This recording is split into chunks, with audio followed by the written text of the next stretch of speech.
It's Monday, and that means it's time for another episode of cases that should have gone to the Supreme Court of Canada, but didn't. Today, we're talking about billboards.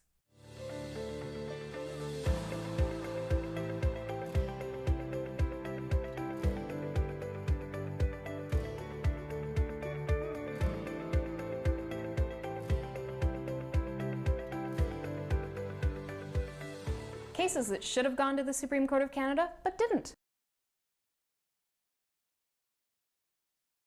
Lots of municipalities around Canada have restrictions that limit the ability of people to display billboards. The City of Montreal is one such city. An individual in Montreal who wanted to display billboards on his property brought an action against the City of Montreal, arguing that they didn't have the authority to restrict billboards because it would involve infringing on his charter-protected right to freedom of expression.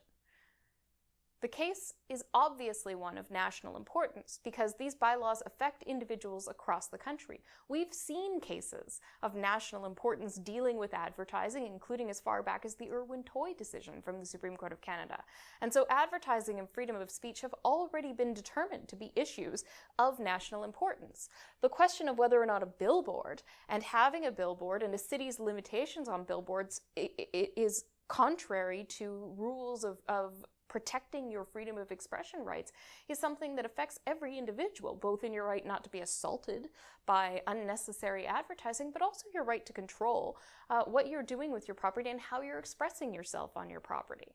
This is a type of case that the Supreme Court of Canada would have had an excellent opportunity to clarify the law, to provide well-reasoned, interesting opinions on constitutional issues, and to deal with the rights of municipalities to infringe on constitutional rights with a Section 1 analysis, which was done at the Court of Appeal level.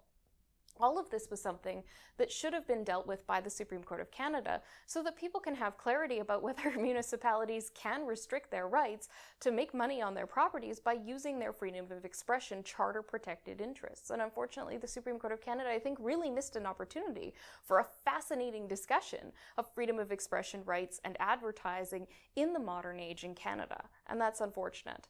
It's going to take another case with another city that has violated somebody's right to freedom of expression by unnecessarily limiting their ability to display billboards before the Supreme Court of Canada deals with this, but hopefully it happens sooner rather than later, because I guarantee you that when they do hear this case, it will be a very interesting and highly circulated judgment.